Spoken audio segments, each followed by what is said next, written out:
Hello friends, this is Himanshu Ranjan. जैसा कि मैं अर्लियर क्लासेस में ऑलरेडी डिस्कस कर चुका हूँ। अभी तक मैं 2 क्लासेस ले चुका हूँ, पोस्ट एंड मैनेजमेंट ऑडिट का, और ये 3rd क्लास है आज। फर्स्ट क्लास में हम लोग जो बेसिक है कॉन्सेप्ट था, सिर्फ उसी को डिस्कस किया था। उसमें हम लोग ने डिस्कस किया था फर्स्ट क्लास में कि जो भी हिस्ट्री से रिलेटेड था, history of post audit, history of institute of post accountant of India, और फर्स्ट क्लास में हम लोग डिस्कस किए थे basics of post management audit. तो इसमें हिस्ट्री से related section 148 of the company 2013, इसमें हम लोग फर्स्ट क्लास में डिस्कस किए थे। और जो हम सेकंड क्लास लिए थे वो company post record and audit rules 2014 का क्लास ले चुके हैं ऑलरेडी। ये सेकंड क्लास था, ठीक है। और हम लोग आज जो स्टडी नोट 2 है ना, इसी को आज हम लोग आज 3rd क्लास स्टार्ट करने वाले हैं, ठीक है। तो सेकंड क्लास यहाँ तक ऑलरेडी कवर अप हो चुका था, रूल 6 तक, ठीक है। आज हम लोग स्टार्ट करने वाले रूल 6 का ही डायग्रामेटिक फॉर्म, ठीक है। चलिए स्टार्ट करते हैं, ठीक है। कोस्ट ऑडिट रूल 6, ठीक है friends. Rule 6 cost audit. Cost audit first of all you have to know that cost audit होता क्या है कि कोस्ट ऑडिट एक जो कोस्ट अकाउंटेंट होते हैं, जो सीएमए होते हैं, जो प्रैक्टिस में जो काम करते हैं, मतलब जो प्रैक्टिस में जो सीएमए इन प्रैक्टिस होते हैं, दैट मीन्स कि उनके पास मेंबर होना चाहिए, तभी वो कोस्ट ऑडिट कर सकते हैं, ठीक है। तो आज हम लोग ये जो कोस्ट ऑडिट जो रूल 6 है, तो इसी का हम लोग अभी डिस्कस करने वाले हैं। तो इसमें आपको ये बता रहा है कि एक कोस्ट ऑडिटर को अपॉइंट कब करना चाहिए, उसको क्या उसको रिपोर्ट कब बनाना चाहिए, मतलब कोस्ट ऑडिट रिपोर्ट कब वो बनाएगा, कब वो सबमिट करेगा, फिर कंपनी कब MCA that means central government को कब सबमिट करेगा। तो ये सब टोटल इस रूल में दिया हुआ है, ठीक है। जैसा कि थोड़ा सा मैं आपको रिवाइज करवा देता हूँ। जैसे in earlier class I have already discuss कि उसमें जो एक cost record and audit rules है ना, इसमें 6 रूल्स है, ठीक है। There are 6 rules in company cost record and audit rules 2014, okay. तो रूल 1 हम लोग जो डिस्कस किए थे, अब थोड़ा सा रिवाइज कर लीजिए, अच्छा रहता है रिवाइज करना। हर एक क्लास में मैं ट्राई करता हूँ कि पिछला क्लास का अगर रिवाइज हो जाता है तो आपको इस क्लास में जो इंटरेक्शन होता है उसका थोड़ा सा लेवल इंक्रीज हो जाता है। चलिए तो स्टार्ट करते हैं। जैसे कि हम अर्लियर क्लास में डिस्कस किए थे, जो कि क्लास नंबर 2 था, ठीक है। उसमें हम लोग डिस्कस किए थे कि जो रूल होता है cost record audit rules, there are 6 rules, ठीक है। तो 6 रूल्स, तो उसमें जो रूल 1 होता है वो रूल 1 होता है शॉर्ट टाइटल एंड कमेंसमेंट, ठीक है। Short title and commencement. जो रूल 2 होता है वो होता है डेफिनेशन का, ठीक है। एंड जो रूल 3 है वो है एप्लीकेशन ऑफ कोस्ट रिकॉर्ड, ठीक है। तो मैं आपको थोड़ा सा बता देता हूँ cost record, application of cost record के बारे में। जो भी कंपनी है, चाहे वो रेगुलेटेड सेक्टर से हो, चाहे वो नॉन रेगुलेटेड सेक्टर से हो, चाहे वो डोमेस्टिक कंपनी हो, चाहे वो फॉरेन कंपनी हो, जो कि section 2 clause 42 of the company act 2013 में डिफाइंड हो, तो कोई भी कंपनी हो, अगर उसका पिछला प्रीसीडिंग फाइनेंशियल ईयर में अगर 35 करोड़ से ज्यादा अगर उसका ओवरऑल टर्नओवर हो चुका है पिछला प्रीसीडिंग फाइनेंशियल ईयर में more than 35 crore rupees greater than equal to 35 crore rupees, then that company has to maintain cost record for this year, ठीक है। तो पिछला साल अगर 35 करोड़ से ज्यादा अगर टर्नओवर था तो इस साल उसको कोस्ट रिकॉर्ड मेंटेन करवाना होता है, ठीक है। तो ये हो गया रूल 4 का बात। जो रूल 5 जो रूल 3 था, सॉरी रूल 3 हो चुका है, हम लोग रूल 4 में आते हैं। रूल 4 हम लोग डिस्कस किए थे एप्लीकेशन ऑफ कोस्ट ऑडिट, ठीक है। रूल 4 होता है एप्लीकेशन ऑफ कोस्ट ऑडिट, ठीक है। तो रूल 4 होता है एप्लीकेशन ऑफ कोस्ट ऑडिट। तो application of cost audit means coast audit कौन कौन सा कंपनी है जिसके ऊपर कोस्ट ऑडिट लगता है, ठीक है। मतलब कि कोस्ट ऑडिट आपको करवाना कंपलसरी होता है, ठीक है। तो वो होता है कि अगर जो टोटल जो कंपनी है इंडिया में, उसको 2 भागों में डिवाइड कर दिया गया। There are divide all the company in India are divided into 2 parts. First one is known as regulated sector company and second one is non regulated sector, ठीक है। तो रेगुलेटेड क्या होता है? तो रेगुलेटेड वो कंपनी होता है जो भी नेसेसिटीज है लोगों का वो रेगुलेटेड के अंदर रखा गया, और जो कि नॉर्मल यूजेस है वो नॉन रेगुलेटेड के अंदर रखा गया है, ठीक है। तो जैसे रेगुलेटेड में क्या होता है ना, जैसे रेगुलेटेड में कि telecommunication, electricity, petroleum, drugs and pharmaceutics, sugar and industrial alcohol, तो ये सब रेगुलेटेड सेक्टर के अंदर आते हैं, okay. Then I will move to non regulated sector. Non regulated sector में जितना भी आप इंडस्ट्री में देखते हैं, जितना भी मैन्युफैक्चरिंग या सर्विस प्रोवाइडिंग हो रहा है, तो वो नॉन रेगुलेटेड सेक्टर में मोस्ट ऑफ द केसेस आता है, ठीक है। तो ये हो गया रूल 4। अब हम लोग बढ़ते हैं रूल 5 में। हम लोग स्टैटिक क्लास का डिस्कशन कर रहे हैं अभी। तो रूल 5 में हम लोग पढ़े थे मेंटेनेंस ऑफ कोस्ट रिकॉर्ड। जो कोस्ट रिकॉर्ड बनता है ना, CRA1 में CRA1 आप मैं आपको बताऊंगा, पूरा फॉर्म नंबर भी होता है, वो भी आपको मैं थोड़े देर के बाद वो भी डिस्कस करने वाले हैं। ओके, तो ये जो कोस्ट रिकॉर्ड जो मेंटेन होता है ना वो CRA1 फॉर्म में होता है। ओके, CRA1 जैसे CRA दैट मींस उसका फुल फॉर्म होता है कोस्ट रिकॉर्ड ऑडिट। ठीक है, cost record audit. Okay friends, तो CRA1 हो गया, तो मेंटेनेंस ऑफ कोस्ट रिकॉर्ड। ठीक है, and next I will move to rule 6। Rule 6 होता है कोस्ट ऑडिट। ठीक है, रूल 6 होता है कोस्ट ऑडिट। ठीक है, तो रूल 6 में होता है कोस्ट ऑडिट, तो हम लोग अभी डिस्कस करने वाले हैं। तो इसमें देखिए पूरा आपको यहाँ पे हम लोग स्टडी क्लास में डिस्कस कर चुके थे रूल 6 में कोस्ट ऑडिट में कि any casual vacancy in the office of a cost auditor, कोई भी कैजुअल वैकेंसी अगर हो जाता है कंपनी में, ठीक है, casual vacancy in a company of a cost auditor whether due to, अगर कंपनी में कैजुअल वैकेंसी हो गया मतलब कि जो ऑडिट जो कोस्ट ऑडिटर था ना कंपनी का वो छोड़कर चला गया। ठीक है, any casual vacancy in office of a cost auditor whether due to resignation के कारण रिजाइन कर दिया कंपनी में, चाहे उसका डेथ हो गया चाहे वो रिमूव कर दिया गया डायरेक्टर के द्वारा, और रिमूवल जो रिमूव कर दिया डायरेक्टर। ठीक है, to be filled by the, तो अगर कोस्ट ऑडिटर अगर कंपनी में नहीं है, दैट मीन्स कंपनी में अगर वैकेट किया कोस्ट ऑडिटर, चाहे वो रेजिग्नेशन से वैकेट किया हो, चाहे डेथ से किया हो, चाहे रिमूव किया हुआ हो, तो तीनों केसेस में जो फील्ड अप करने का जो रिस्पॉन्सिबिलिटी बनता है वो बनता है बोर्ड ऑफ डायरेक्टर का। ठीक है, तो board of director within 30 days, board of director within 30 days of occurrence of such vacancy and the company shall inform the central government in the form number CR2 within 30 days।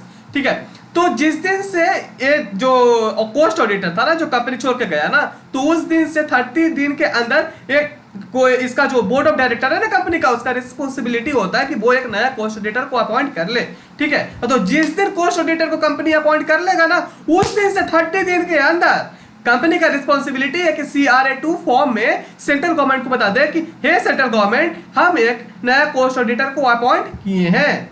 ठीक है, तो इतना हम लोग study class में already discuss कर चुके थे, बस एक बार रिवाइज करने से ये होता है कि टोटल जो स्टडी क्लास में डिस्कस किए थे टोटल मेमोरी में आ जाता है। चलिए, एक पढ़ने का बेस्ट टेक्निक होता है, कोई भी चीज को अगर आप पढ़े तो जो लास्ट डे आप पढ़े थे उसको एक बार क्युमुलेटिव रिवीजन अगर करते हैं तो क्युमुलेटिव रिवीजन से होता है कि स्टडी क्लास वाला तो याद आएंगे, आज भी पढ़ेंगे वो भी याद आएगा, तो ये होता है कि आपका क्युमुलेटिव इंक्रीजिंग होता रहेगा जिससे आके आप ज्यादा दिनों तक रिटेन कर पाइएगा। ओके, चलिए स्टार्ट करते हैं। Cost audit rule 6। ठीक है, तो इसमें बोलता है कि appointment with in 180 days, appointment with in 180 days of the commencement of the financial year in the board meeting. देखिए थोड़ा सा ऐसे से दिया, मैं आपको समझा देता हूं। जो कोस्ट ऑडिटर होता है ना, ये जो कोस्ट ऑडिटर होता है ना, इसको कंपनी का रिस्पॉन्सिबिलिटी होता है कि अपॉइंट करेगा एक नया कोस्ट ऑडिटर को एक कंपनी में with in appointment with in 180 days from the commencement of the financial year. जिस दिन फाइनेंशियल ईयर स्टार्ट हुआ ना, जिस दिन फाइनेंशियल ईयर स्टार्ट हुआ ना, जैसे कि फाइनेंशियल ईयर स्टार्ट किस दिन से होता है, 1 अप्रैल से होता है ना, तो 1 अप्रैल से लेकर के 180 दिन वहां से जोड़ लीजिए, वहां तक एक कंपनी का रिस्पॉन्सिबिलिटी है, मतलब कि उस कंपनी का बोर्ड ऑफ डायरेक्टर की रिस्पॉन्सिबिलिटी है कि एक नया कोस्ट ऑडिटर को अपॉइंट कर लेना होगा। ओके, चलिए आगे बढ़ते हैं। जब एक नया कोस्ट ऑडिटर को अपॉइंट कर लेगा ना, उसके बाद कंपनी का रिस्पॉन्सिबिलिटी है, company shall inform, company inform करेगा कोस्ट ऑडिटर को, the company shall inform the cost auditor concern of his और इट्स अपॉइंटमेंट। ठीक है, तो कंपनी इन्फॉर्म करेगा कोस्ट ऑडिटर को कंसर्न ऑफ हिज और इट्स अपॉइंटमेंट, पूछ लेगा कोस्ट ऑडिटर के ऑडिटर से कंपनी कि हे कोस्ट ऑडिटर, तू मेरा कंपनी में कोस्ट ऑडिटर बनना चाहता है। ठीक है, तो ऐसे पूछ लेना होता है ना। अब जबरदस्ती किसी को तो नहीं देगा, चलो तुम मेरे कंपनी में कोस्ट ऑडिटर बन जाओ, ऐसा थोड़ा ना होता है। एक बार पूछ लेना होता है सामने वाला इंसान को, क्या वो बनना चाहता है मेरे कंपनी में कोस्ट ऑडिटर या नहीं, तो कंपनी पूछ लेगा एक बार। ओके, चलिए आगे बढ़ते हैं। पूरा लास्ट तक लेक्चर देखिएगा, मैं आप लोगों का टोटल कोस्ट ऑडिट को रिवीजन करवाने वाला हूं अपने चैनल पे, तो डिवीजन का मैं टोटल लेक्चर ही ले रहा हूं। ठीक है, पूरा डिटेल पढ़ा रहा हूं आप लोगों को, तो इसके लिए आप प्लीज वीडियो को लाइक कर दीजिएगा और थोड़ा सा शेयर मार दीजिएगा अपने दोस्तों के साथ, और मोस्ट इंपॉर्टेंट प्लीज सब्सक्राइब कर दीजिएगा, क्योंकि ये चैनल पे बहुत ही ज्यादा इंपॉर्टेंट वीडियोस अपलोड होते हैं for all the level of CMA। Okay, चलिए आगे बढ़ते हैं। यहाँ पे ईयरलियर को थोड़ा सा हो गया, राइट अगेन। चलिए, फिर क्या बोलता है ना कि 180 दिन के अंदर एक कोस्ट ऑडिटर को अपॉइंट कर लेना कंपलसरी होता है कंपनी को। ठीक है, ये तब हम बता चुके हैं, और ये भी बता चुके हैं कि कंपनी बता देगा, पूछ लेगा कोस्ट ऑडिटर कि हे कोस्ट ऑडिटर बनना चाहता है या नहीं चाहता मेरे कंपनी में as a cost auditor. Okay, फिर आगे है बीच ईयरलियर। उसके बाद क्या होता है ना कि कंपनी को file a notice of such appointment with the central government. Company को रिस्पॉन्सिबिलिटी होता है कि एक नोटिस भेजेगा सेंट्रल गवर्नमेंट को with in a period of 30 days of board meeting within a period of 30 days of board meeting in which such appointment is made। ठीक है, जिस दिन बोर्ड मीटिंग हुआ उस दिन से 30 दिन के अंदर कंपनी का रिस्पॉन्सिबिलिटी होता है कि सेंट्रल गवर्नमेंट को बता दे कि ये सेंट्रल गवर्नमेंट एक नया पोस्ट ऑडिटर को हम अपॉइंट किए हैं। ठीक है, फिर है कि file a notice of such appointment with the central government within a period of 180 days. ठीक है, 180 डेज के अंदर from the commencement of the financial year. ठीक है, तो बीच एवरीज इज ईयरली ईयर, बीच एवर इज ईयरली ईयर, बीच एवर इज ईयरली ईयर। 3 बार क्यों बोले? इसके बोलने का पीछे रीजन है। ठीक है, 30 दिन देखिए, एग्जाम्पल है 180 दिन देखिए। ठीक है, क्या बोला ना कि जिस दिन कंपनी में पोस्ट ऑडिटर को अपॉइंट कर लिया उस दिन से 30 दिन के अंदर कंपनी को रिस्पॉन्सिबिलिटी है कि सेंट्रल गवर्नमेंट को बता दे CRA 2 फॉर्म में। ओके, फिर और बोलता है कि file a notice of such appointment with the central government within a period of 180 days from the commencement of the financial year. बीच एवर इज ईयर, मतलब कि जिस दिन अपॉइंट हुआ उस दिन से 30 दिन, नहीं तो फिर जिस दिन फाइनेंशियल ईयर स्टार्ट हुआ था उस दिन से 180 दिन के अंदर बीच एवर इज ईयर होगा। तब तक सेंट्रल गवर्नमेंट को पता चल जाना चाहिए, पता हो जाना चाहिए कि कंपनी में एक नया पोस्ट ऑडिटर अपॉइंट हुआ है। ओके, आगे बढ़ते हैं। उसके बाद बोलता है कि auditor shall continue in office. जो ऑडिटर अपॉइंट हुआ था ना post auditor, auditor shall continue in office till the expiry of 180 days from the closure of the financial year और टिल सबमिट द रिपोर्ट। क्या बोला कि जिस दिन कंपनी में पोस्ट ऑडिटर अपॉइंट हुआ ना उस दिन से उसका ऑफिस का जो टेन्योर होगा वो 180 दिन तक होगा। 180 दिन from the close of the financial year. Okay, the post auditor, यहाँ पे ऑडिटर मतलब कोस्ट ऑडिटर पढ़ रहे हैं। ओके, क्योंकि हम लोग कोस्ट ऑडिट पढ़ रहे हैं ना, तो cost auditor the auditor shall continue in office till the expiry of 180 days from the close of the financial year और till he submit the report. मतलब ये बोल रहा है कि जिस दिन साल एंड होता है उससे 180 दिन के बाद तक या फिर जिस दिन वो सबमिट कर दिया अपना cost audit report board of director को, तब तक वो कंपनी में as an cost auditor appointed रहेगा। ओके, चल आगे बढ़ते हैं। फिर बोलता है कि casual vacancy shall be filled by board of director within 30 days. हम लोग ऑलरेडी डिस्कस कर चुके हैं। जो कैजुअल वैकेंसी मतलब होता है ना कि कंपनी में जो कोस्ट ऑडिटर था वो आइदर रिजाइन कर दिया, चाहे फिर रिटायर हो गया, चाहे डेथ हो गया, चाहे उसको रिमूव कर दिया, चाहे कोई भी रीजन हो, कोई भी रीजन के कारण अगर कंपनी में कोस्ट ऑडिटर का वैकेंसी क्रिएट हुआ है तो बोर्ड ऑफ डायरेक्टर का रिस्पॉन्सिबिलिटी है कि विद इन 30 डेज एक नया कोस्ट ऑडिटर को ढूंढ कर लाए और कंपनी में एज ए कोस्ट ऑडिटर को अपॉइंट करे। ठीक है, चलिए हो गया। अब आगे बढ़ते हैं। फिर बोलता है कि inform the central government, inform the central government in CRA 2 with in 30 days of such appointment. ठीक है, ये जो कोस्ट ऑडिटर अपॉइंट हुआ ना ये कंपनी में, तो कंपनी का रिस्पॉन्सिबिलिटी होता है कि जिस दिन कोस्ट ऑडिटर अपॉइंट हो गया कंपनी में उस दिन से 30 दिन के अंदर कंपनी का रिस्पॉन्सिबिलिटी होता है सेंट्रल गवर्नमेंट को बताना कि हे सेंट्रल गवर्नमेंट, मैं अपने कंपनी में एक नया कोस्ट ऑडिटर को अपॉइंट किया हूं। अरे जो बताएगा ना कंपनी सेंट्रल गवर्नमेंट को वो CRA 2 फॉर्म में बताएगा। ओके, CRA 2 फॉर्म में। ठीक है, यहाँ पे देखिए लिखा हुआ है CRA 2 form. Okay, next I will moving to next box. चलिए आगे आते हैं। Submit cost audit report by the cost auditor in CRA 3। और ये जो कोस्ट ऑडिट रिपोर्ट जो बनाएगा ना कोस्ट ऑडिटर वो सबमिट करेगा CRA 3 फॉर्म में। ओके, फिर आगे बढ़ते हैं। The cost audit report submitted to board of director within 180 days. ठीक है, ये जो कोस्ट ऑडिटर सबमिट करेगा ना बोर्ड ऑफ डायरेक्टर को अपना कोस्ट ऑडिट रिपोर्ट वो 180 दिन के अंदर उसको सबमिट कर देना होगा। तो 180 दिन कहां से? 180 दिन जिस दिन से साल खत्म हुआ ना उससे 180 दिन बाद तक कोस्ट ऑडिटर को कोस्ट ऑडिट रिपोर्ट जमा करना पड़ता है बोर्ड ऑफ डायरेक्टर के पास। ठीक है, आगे बढ़ते हैं। फिर बोलता है कि company within 30 days from the date of receipt of a copy of a cost audit report furnish करेगा सेंट्रल गवर्नमेंट को इन फॉर्म CRA 4 फॉर्म में। ठीक है, ये जो कंपनी है ना, ये कंपनी 30 दिन के अंदर जिस दिन रिसीव कर लिया coast audit report cost auditor से, तो उस दिन से सेंट्रल गवर्नमेंट को बता देगा कि हे सेंट्रल गवर्नमेंट, ये जो कोस्ट ऑडिटर को हम अपॉइंट किए थे ना, ते एक ऑडिट कर चुका है मेरे कंपनी में और कोस्ट ऑडिटर अपना जो कोस्ट ऑडिट रिपोर्ट है वो भी जमा कर चुका है। तो मैं अपना कोस्ट ऑडिट रिपोर्ट आपको दिखा देता हूं कि सब मेरा कंपनी में जो भी काम चल रहा है वो बिल्कुल सही तरीका से चल रहा है। तो वो जो सेंट्रल गवर्नमेंट को बताएगा ना कंपनी, वो CRA-4 फॉर्म में बताएगा, कॉस्ट ऑडिट रिपोर्ट जो देगा। ठीक है, चलिए CRA-4 फॉर्म। ठीक है फ्रेंड्स, अब आगे बढ़ते हैं। अब हम लोग टोटल जो फॉर्म है वो स्टार्ट करते हैं। There are 4 forms in cost record and audit rules 2014। Okay, तो हम लोग अभी CRA-1 डिस्कस करने वाले हैं कि CRA-1 क्या होता है। CRA-1 form in which cost record shall be maintain. ये CRA-1 होता है ना, एक फॉर्म होता है। ठीक है, एक लंबा चौड़ा फॉर्म होता है जिसमें पूरा डिटेल फिलअप करना होता है कि द फॉर्म, नाम से ही पता चला होगा, form in which cost record shall be maintain. ठीक है, CRA-1 form in which cost record shall be maintain. The form CRA-1 prescribe the form in which cost record shall be maintain. ठीक है friends,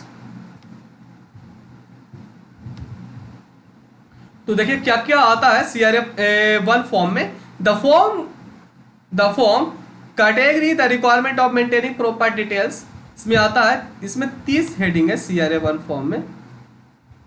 ठीक है, there are 30 heading. जैसे कि the heading are as follow. क्या क्या आता है CRA-1 में? Material cost, employ cost, material cost, employ cost, utility आता है, डायरेक्ट एक्सपेंसेस आता है, रिपेयर एंड मेंटेनेंस आता है, फिर फिक्स्ड एसेट एंड डेप्रिसिएशन आता है, फिर ओवरहेड आता है, एडमिनिस्ट्रेटिव ओवरहेड आता है। तो टोटल यहाँ पे 30 हेडिंग दिया हुआ है, ये आप देख लीजिएगा। At least you have to remember 10 points. कभी कभी एग्जाम में आपसे ये भी पूछ सकता है, पूछा भी है एग्जाम में, पिछले कुछ अटेम्प्ट पहले पूछा था कि बताइए कि जो CRA-1 फॉर्म होता है उसमें कौन कौन सा चीज इसमें इंक्लूडेड होता है, क्या क्या इसमें हेडिंग होता है। तो आपको याद होना चाहिए कि material cost, employ cost, utility, direct expense, repair and maintenance, fixed asset and depreciation, overhead. तो एनी 10 पॉइंट्स, एनी 10 आपको याद होना चाहिए। ठीक है, एनी 10 हेडिंग। ठीक है फ्रेंड्स, तो CRA-1 हो गया, form in which cost record shall be maintain. Okay, next I will moving to CRA-2। CRA-2 क्या होता है कि form of intimation of appointment of cost auditor by company to central government. ये CRA-2 बोलता है ना कि जिस दिन कंपनी एक नया कोस्ट ऑडिटर को अपॉइंट किया ना, उस दिन से, जिस दिन अपॉइंट हो गया उस दिन से 30 दिन के अंदर सेंट्रल गवर्नमेंट को बता दे कि हे सेंट्रल गवर्नमेंट, मैं अपने कंपनी में एक नया कोस्ट ऑडिटर को अपॉइंट कर चुका हूं। वो बताएगा CRA-2 फॉर्म में। ठीक है, अब आते हैं इसमें, देखिए कि इसमें क्या क्या चीज आता है CRA-2 फॉर्म में। इसमें जो CRA-2 फॉर्म होगा उसमें क्या क्या लिखा रहेगा? कॉर्पोरेट आइडेंटिटी नंबर, मतलब कि जो आपका कंपनी का जो सीन नंबर होता है ना, जैसे एक नॉर्मल इंसान होता है उसका पैन नंबर होता है, उससे उसका आइडेंटिटी पता चलता है कि उसका कितना ट्रांजैक्शन हो रहा है। तो वैसे ही कंपनी का जो सीन नंबर होता है उससे पता चलता है उसका ट्रांजैक्शन, जो भी वो गुड्स या सर्विस को परचेज, सेल या ट्रांजैक्शन जो भी कर रहा है। ठीक है, तो कंपनी का कॉर्पोरेट आइडेंटिटी नंबर तो होना जरूरी है। अगर वो फॉरेन कंपनी है तो फॉरेन कंपनी रजिस्ट्रेशन नंबर होना जरूरी है। फिर जनरल इन्फॉर्मेशन आता है, प्रोडक्ट या service to which the cost auditor relates. और फिर ये भी रहेगा कि हाँ, जो कोस्ट ऑडिटर अपॉइंट हुआ तो वो कौन सा प्रोडक्ट, क्या कौन सा या सर्विस था जिसके लिए वो cost auditor as a cost accountant को अपॉइंट किया गया फॉर ए कोस्ट ऑडिटर।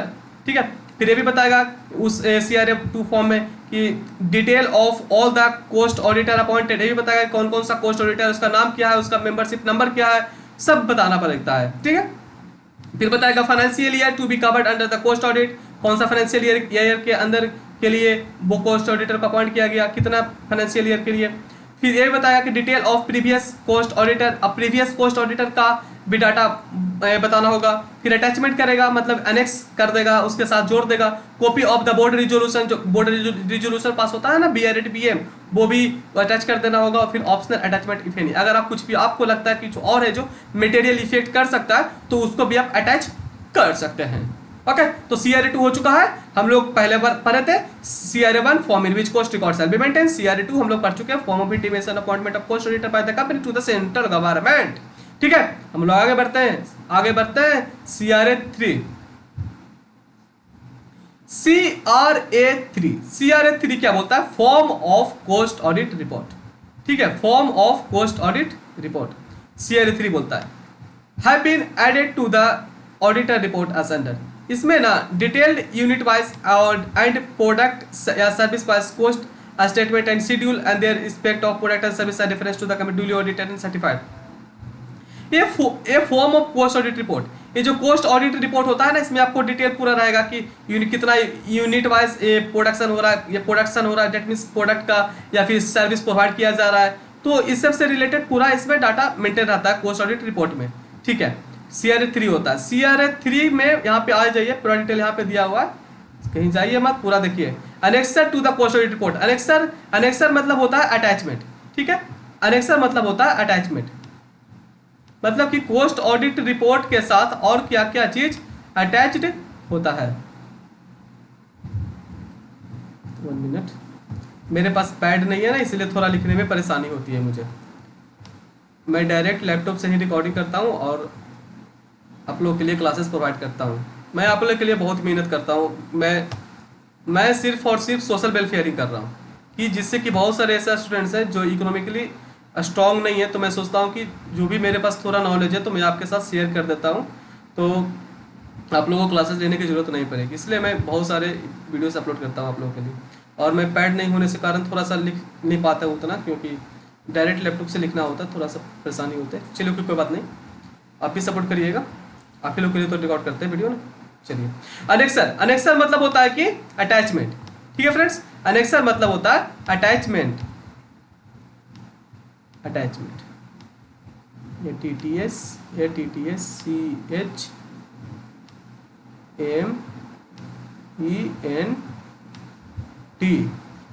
ठीक है, अटैचमेंट। अनेक्सर मतलब होता है attachment. Annexure to post audit report, annexure has been reclassified into 4 parts. जो अनेक्सर होता है उसको 4 भागों में डिवाइड कर दिया गया। जो पार्ट 1 है ना, उसमें जनरल इन्फॉर्मेशन आता है, general detail of post auditor, post accounting policy, product या सर्विस डिटेल, ठीक है। ये आपको याद होना बहुत ही ज्यादा जरूरी है। अनेक्सर भी पूछ देता है कि बताइए कि जो पोस्ट ऑडिट रिपोर्ट का जो अनेक्सर है उसमें क्या क्या पार्ट, उसको कितना भागों में डिवाइड कर दिया गया है। ये भी MCQ में आ सकता है, फिर भी पूछ सकता है कि पार्ट ए में कौन सा है, पार्ट बी में क्या आता है, पार्ट सी में क्या आता है, या फिर पार्ट डी में क्या आता है, ठीक है। तो पार्ट ए में हो गया general information, general detail of post auditor, post accounting policy, product या सर्विस डिटेल्स। आपको हेडिंग के साथ साथ अंदर का कंटेंट याद करना बहुत ही ज्यादा जरूरी है। ये देखिएगा, ये पार्ट बी और पार्ट सी का जो अंदर का कंटेंट है वो बिल्कुल सेम है, तो घबराने का दिक्कत नहीं है। आप एक तो पॉइंट याद करिए, दोनों में याद हो जाएगा, बस हेडिंग खाली अलग है। पार्ट बी का हेडिंग है मैन्युफैक्चरिंग सेक्टर, पार्ट सी का हेडिंग है सर्विस सेक्टर। अंदर का कंटेंट बिल्कुल सेम है। Quantitative information, average cost statement, detail of material consume, detail of utility consume, detail of industry, specific operating expenses. इसमें भी देखिए पार्ट सी का हेडिंग है, पार्ट सी का हेडिंग है सर्विस सेक्टर, इसका अंदर का कंटेंट है quantitative information, average cost statement, detail of material consume, detail of utility consume, detail of industry, specific operating expenses, ठीक है।